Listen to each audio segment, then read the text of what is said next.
Hello everyone, welcome back to Educare Institute. Today I am sharing a presentation by my student Ayushi Saroha on the topic Psychology of Decision Making. As you watch, don't focus only on what she says. Observe how she presents. Notice her fluency, confidence, pronunciation, voice modulation, audience engagement, and the presentation technique she uses, including rhetorical questions, emphasis, softening, and the rule of three. And here is a small request. Watch this video till the very end because I'll be giving you my professional analysis on her presentation. So, here is what her presentation begins. Okay, so let's get started. Thanks for coming. I'm Ayushi Saroha, and as you know, I'm your classmate. So today we will be talking about psychology of decision making. So I'll start off by outlining that why smart people make irrational choices. So let me ask you a simple question. Do you guys think all your decisions are logical? Sometimes they are. Okay. Not all the time. Okay, so some of you agree with it and some of you don't. Let's imagine we are walking through a quiet forest and there are two paths ahead. One looks familiar, safe, and comfortable. Second one seems risky. It may be better or maybe not. Doesn't that remind you of a famous poem by Robert Frost named The Road Not Taken? Actually, here a traveler has to decide between two paths. This poem tells about roads, but it actually portrays how people take life decisions. Psychologists believe that our decisions are influenced by our emotions, habits, and beliefs. So, let's do a quick experiment. You have two options, 500 today or 1000 after 15 days. What are you gonna choose? 500 today. Okay. I have to think what kind of a person are you? Will you give me 1000 really after 15 days? I will. Okay, then I can wait for 15 days. Yeah. Okay. After 15 days, I will take 1000 rupees. Okay, so none of you is right or wrong here. No one. This actually proves a theory called delayed discounting. People who chose option 1 actually values immediate rewards than the future ones, and people with option 2 have more desires and are more patient. So now we will be exploring the fascinating psychology of decision making. What do you guys think decision making is? The planning decision making is how can we make our decision more judiciously. Okay. Sometimes we just think a little and take the decision. Sometimes we think a lot and then take the decisions. Yeah, you're Right. absolutely correct. So every day we tend to make approximately thousands of decisions, like what we want to wear, what we want to eat, and where we want to go. Some are small, some are important, and some are life changing. This is really complicated yet quick strategy of our brain to make decisions. So let's elaborate this by taking two examples. System 1 is really fast, works on intuitions and emotions, and is automatic. System 2 is really slow, requires logic and analytical thinking. For example, you are walking with your family and somebody collapses in front of you. Are you going to stand there and do analysis? I think no. You're going to rush them to the hospital. You call an ambulance. That instant response is system 1. This symbolize that speeds matter more than analysis in urgent situations. And let's, for example, I ask you, where do you see yourself in 10 years? Or which career are you going to choose? You need thinking, you need time, you need research for that. That falls under system 2. So, to summarize, I would like to say that system 1 helps us survive, while system 2 helps us succeed. Now we will talk about mental shortcuts taken by our brain to make decisions. What do you guys think shortcuts are meant for?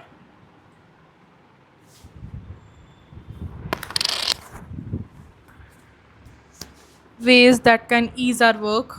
Okay, Saving our time. yeah, you're absolutely right. Shortcuts are meant for reducing our time, energy, and effort. Our brain also follows that trend. Like one of the most common mental shortcut is first impression. Whenever you meet someone, you tend to judge or you tend to get attracted or distracted by their gesture, by their body language, their glam, their body. But after having seconds and minutes of interaction, you decide, are they friendly, or are they confident, or are they trustworthy. These first impressions matter a lot in your life, but they are not always accurate. Now let's talk about confirmation bias. As my picture depicts, what we see is what we want to see. This means that if info agrees with my beliefs, then that's true, even though many evidences are against it. For example, I'm a cricket fan and I have a favorite team. If my team wins, I celebrate as a proof of my loyalty for my team. But if my team fails, I either blame it on the weather or the system or the other team instead of realizing that it was my own team's mistake. Now, let's go to social proofs. Why we follow crowds? We don't follow crowds because they are right. We follow them because they are popular. There is a Hindi term named bhed chal that means fan following. We tend to follow politicians, celebrities, actors for gaining their opinion even though we don't know they are right or they are wrong. A great illustration of social proofs comes from this picture. Do you guys recognize this picture? Yes, it's PK. Amir Khan. Yeah. Yeah. Can somebody explain me the scene?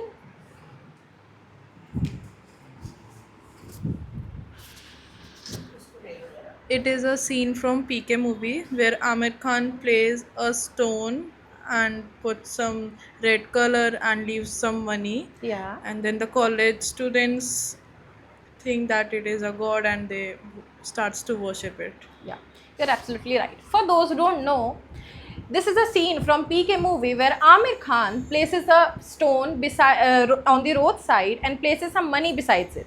Now, when the college student passes by, they see that people are treating like something special, so they follow them blindly, and in no time there is a long queue in front of the stone. Now, what do you think he is doing? A man purchasing some shoes online. You're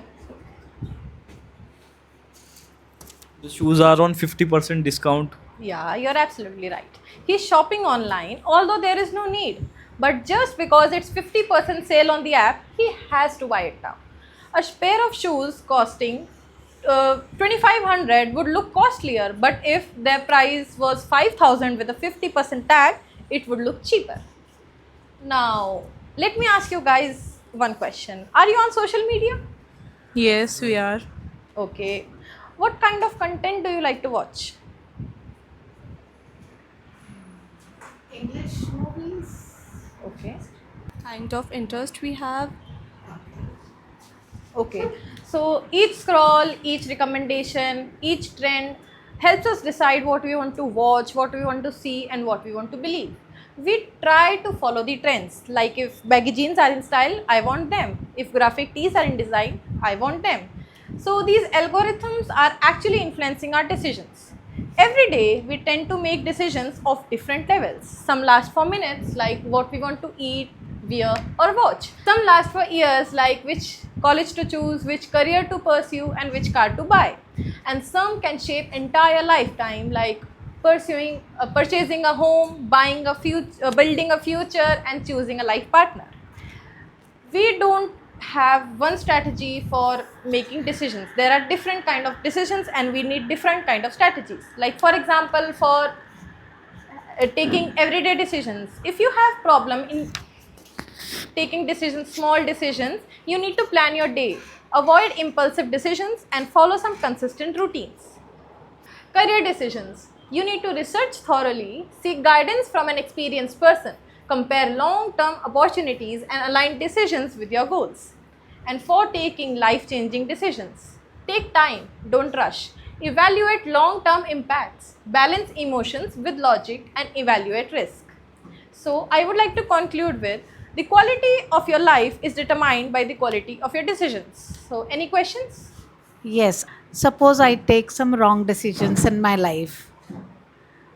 Do you think they can be corrected? It depends on the type of decision. If it was influencing your entire lifetime, it can't be corrected now. But if they are small decisions, they can be corrected. Every decision can be corrected. You said people are getting influenced by other people or celebrities and they tend to buy items that they are using. How can we avoid that? Okay, so I think bias are the natural part of human brain, how we make decisions. You actually can't eliminate them, but you need to be aware of them. Awareness of this can influence our decision making. I think so. Popularity doesn't mean that they have high IQ and they don't take mental shortcuts for decisions. You need to have an independent opinion. I am taking a decision, so I have to take. I should take decision by intelligence, emotional intelligence, and experience. So actually for taking decisions you need combination of all three, but Yeah. it actually depends on the type of decisions. Like if you are taking decision for changing the entire lifetime, so you need experience.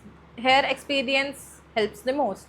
And if you are looking for a life partner or taking some decisions for your relationship, anything, you need emotional intelligence there. So different perspective for different decisions. Okay. Any other questions? No. Okay, thank you so much.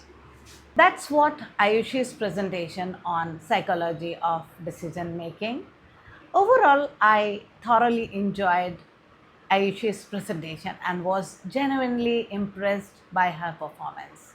She spoke with confidence, fluency, and clarity. Her pronunciation was commendable. Her choice of words was thoughtful. Her ideas were presented in a logical and engaging manner. I especially appreciate the way she used rhetorical questions, the rule of threes, and emphasis and softening too. Her question handling was equally confident and effective, which really made a nice impact on her presentation. If I were to suggest one area of improvement, I would ask her to maintain slightly more controlled pace at the moments. Occasionally, she is too fast. For example, in her opening line, she said, I'm Ayushi Saroha and I'm your classmate. The word classmate wasn't heard as clearly because the ending dropped in volume. It's a very minor refinement, and with regular practice, I'm confident she will overcome it with ease. Beyond her presentation skills, I would also like to appreciate one of Ayushi's finest quality, her sincerity. She approaches every task with dedication, prepares thoroughly and consistently. She gives her best. In my experience, this kind of commitment is one of the strongest predictor of long-term success. Once again, congratulations Ayushi. Keep learning, keep presenting and keep striving for excellence. I'm sure this is only the beginning of many remarkable presentations in your journey. Thank you.